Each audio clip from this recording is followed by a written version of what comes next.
What is going on, guys? Today we have a review of the BougeRV. This is the 200-watt unit. This is the thin film flexible solar panel.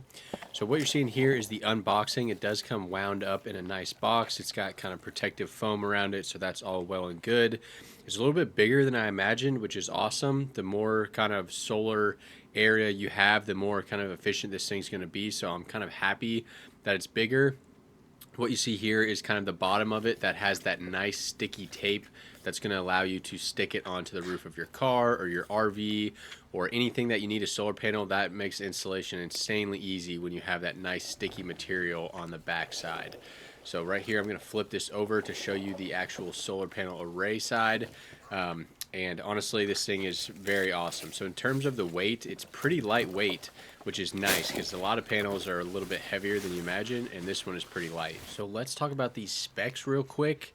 These are all listed nicely in the manual, but in terms of the voltage, this is going to be a 24-volt panel. We're going to check that shortly. The current is 8.52 amps, so that would be a total of 200 watts, and it does come with standard solar panel connectors. Right here, in kind of a shady day, we're getting 3.6 amps, which is around 100 watts, and you can see we've got the 24 volts as expected. If we lay it out, we're getting around 3.9 amps, so a little bit higher. This is a cloudy day today, as you can see. By no means a perfect day, and we're still getting 100 watts with this panel, so that's pretty awesome. We're getting about half the capacity on a very cloudy day, as you can see right here.